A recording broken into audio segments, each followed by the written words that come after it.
जय हिंद भारतीयों। आज आपके लिए एक बहुत अच्छी स्कीम है। मान लीजिए आप एक फोर व्हीलर लेना चाहते हैं और आप शोरूम गए। आपने मान लो कार का प्राइस 10 लाख रुपए था। आपने शोरूम ओनर को 10 लाख रुपए दिए और उसने आपको 1.5 लाख रुपए वापस दे दिए। आपको कैसा लगेगा? आप मान लीजिए 12 लाख की गाड़ी लेते हैं या 8 लाख की गाड़ी लेते हैं और आपको 1.5 लाख उसमें से तुरंत उसी टाइम वापस मिल जाते हैं। कैसा लगेगा? चलो ठीक है, मान लो आपको कार नहीं लेनी है, आप ऑटो लेते हैं, टू व्हीलर लेते हैं या ई रिक्शा लेते हैं और जैसे ही आप पे करते हैं आपके टोटल कॉस्ट में से 30,000 रुपये वापस आपको दे दिया जाता है। कैसा लगेगा? मज़ा आया ना? तो हमारी गवर्नमेंट एक नई स्कीम लेकर आई है। इस स्कीम के अंडर अगर आप कोई कार लेते हैं, उस कार की कॉस्ट कितनी भी हो, उसमें से 1.5 लाख रुपये कॉस्ट हमारी गवर्नमेंट बियर करेगी। और अगर आप छोटे व्हीकल लेते हैं like auto and e rickshaw ये सब लेते हैं तो इसमें से टोटल कॉस्ट में से 30,000 रुपये गवर्नमेंट बियर करने वाली है। तो जल्दी कीजिए। अगर आपको इस स्कीम का फ़ायदा उठाना है तो शोरूम में जाइए, e rickshaw, two wheeler, auto या फोर व्हीलर जो भी लेना चाहते हैं लीजिए और डिस्काउंट या इंसेंटिव जो गवर्नमेंट दे रही है उसका प्रॉफिट उठाओ। लेकिन यहाँ पे एक खास बात ध्यान देने वाली है कि ये पॉलिसी सिर्फ ई व्हीकल के लिए है।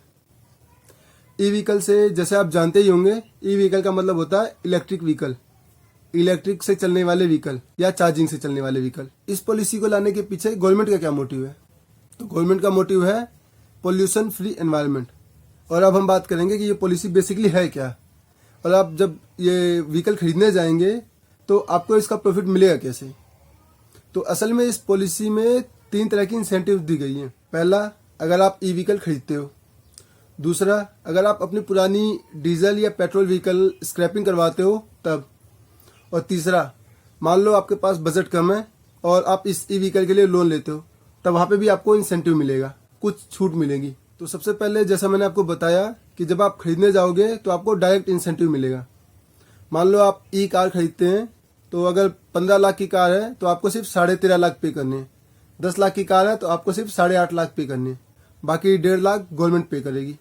और अगर आप छोटे ई व्हीकल लेते हो लाइक टू व्हीलर, ई ऑटो या ई रिक्शा, तो इसके लिए आपको 30,000 रुपये का इंसेंटिव मिलेगा। ये पॉलिसी लाई क्यों गई है और गवर्नमेंट आपको क्यों इंसेंटिव दे रही है? इससे गवर्नमेंट का क्या प्रॉफिट है? तो सबसे पहले आपने देखा होगा कि बेसिकली जो diesel vehicle and petrol vehicle होते हैं वो ई व्हीकल से सस्ते पड़ते हैं और प्लस उन पे टैक्सेस भी इनके अकॉर्डिंग अभी तक कम लगते थे। और दूसरा, डीजल और पेट्रोल व्हीकल पोल्यूशन बहुत फैलाते हैं। तो गवर्नमेंट का मेन मोटिव है कि पोल्यूशन फ्री एनवायरनमेंट, तो इसके लिए। और दूसरा, ई व्हीकल को अफोर्डेबल बनाने के लिए गवर्नमेंट ये पॉलिसी लेकर आई है। एक और खास बात, ये स्कीम दिल्ली गवर्नमेंट लेके आई है, यानी कि केजरीवाल सरकार। तो ये सिर्फ दिल्ली में वैलिड है। यहाँ पे एक बहुत बड़ा सवाल आता है कि दिल्ली सरकार जो इंसेंटिव दे रही है, जो छूट दे रही है 1.5 लाख का, 30,000 का, उसके लिए फंड कहाँ से आएगा? क्योंकि दिल्ली सरकार पहले ही कई सवालों में उलझी हुई है कि आप लेडीज के लिए free buses, free water supply और बिजली पे जो सब्सिडी दी जा रही है उसके लिए फंड आ ही नहीं रहा है, और आप इसके लिए फंड कहाँ से लेकर आएंगे? तो इसके लिए दिल्ली सरकार ने एक अलग तरह का टैक्स लगाया है, सेस लगाया है। ये एक ऐसा टैक्स होता है जो एक पर्टिकुलर एरिया में ही खर्च किया जाता है, और सेस हमेशा प्री डिफाइंड होता है। मतलब इसमें पहले से ही पता होता है कि सेस किस चीज के नाम पे लिया जा रहा है और किस चीज पे इसको खर्च किया जाएगा। ये सेस लिया किससे जाएगा? जो डीजल या पेट्रोल व्हीकल चला रहे हैं या फिर जो नया डीजल या पेट्रोल व्हीकल लेने वाले हैं। साथ ही अगर आप कोई नई डीजल या पेट्रोल व्हीकल लेते हैं तो उसके लिए आपके ऊपर अब एक्स्ट्रा चार्ज देना शुरू हो जाएगा।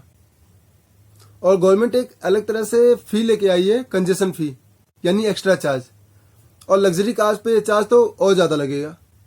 इसी तरह से ये सारी फंडिंग आने वाली है जो सरकार इंसेंटिव में खर्च करेगी।